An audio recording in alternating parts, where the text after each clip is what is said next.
MPJ news కి స్వాగతం. వార్తలు చదువుతున్నది మీ శ్రావణి.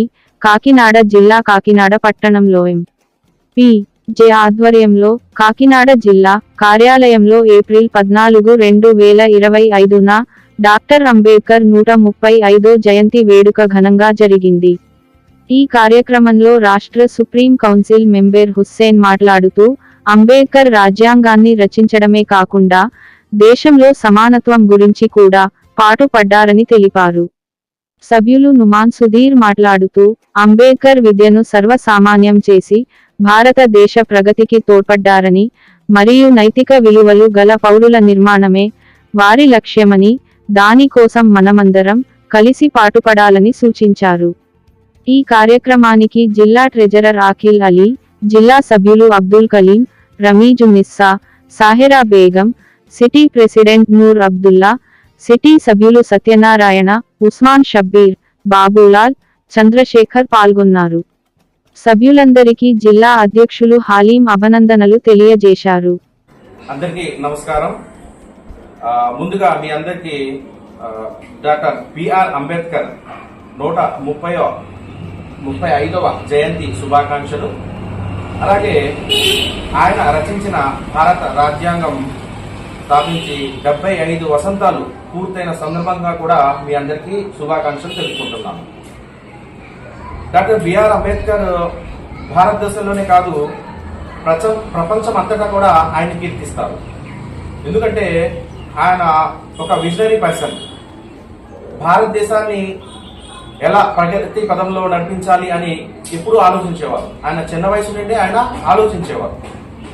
ఆలోచిస్తూ ప్రజలందరికీ విద్య అందించడం వల్ల భారతదేశ ప్రగతి సాధ్యపడుతుంది అని ఆలోచించి ప్రతి ఒక్కరికి విద్యని అందించాలనే తపనతో ఆయన కృషి చేయడం జరిగింది.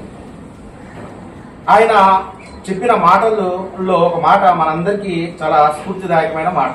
అదేంటంటే, నీ కోసం నువ్వు జీవిస్తే నీలోనే మిగిలిపోతావు, ప్రజల కోసం నువ్వు జీవిస్తే ప్రజల హృదయాల్లో చిరకాలం నిలిచిపోతావు అనే మాట మనందరికీ స్ఫూర్తిదాయకం.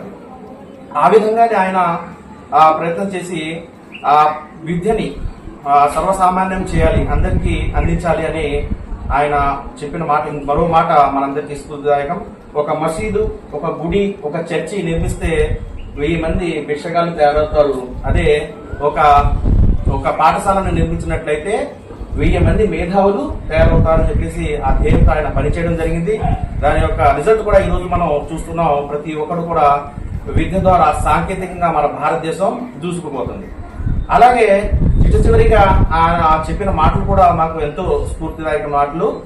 అదేంటంటే, మీ భారతదేశం అనేది, భారతదేశ ప్రగతి అంటే అద్దాల మేడలు, రంగుల గోడలు కాదు, నైతికంగా ఒక పౌరుడు నైతికంగా ఎదగడమే నిజమైన అభివృద్ధి అని చెప్పడం జరిగింది. దాని ప్రకారంగా మనం సాంకేతికంగా చాలా అభివృద్ధి సాధించాం డాక్టర్ బిఆర్ అంబేద్కర్ చెప్పిన విధంగా. అయితే ఆఖరిగా ఆయన చెప్పిన మాటలు సార్థకం కావాలంటే మనం నైతికంగా కూడా ఎదగాలి. ఒక మనిషి, ఒక చెడ్డవాడు మంచివాడిగా ఎప్పుడు మారగలడు? ఆడలో నైతికత జనిస్తేనే వాడు మంచివాడిగా మారగలడు.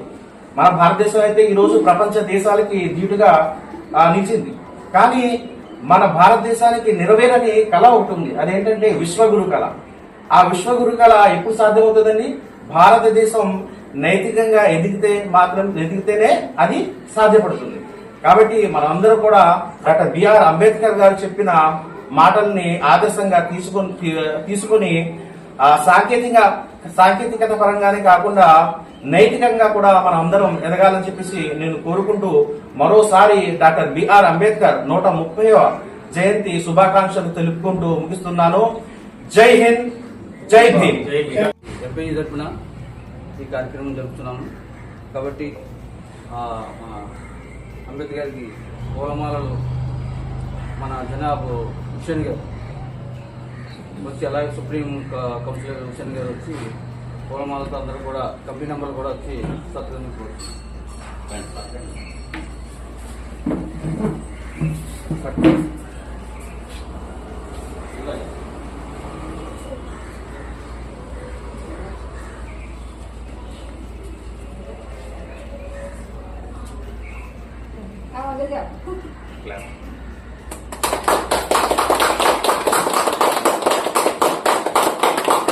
జై భీమ్. జై భీమ్.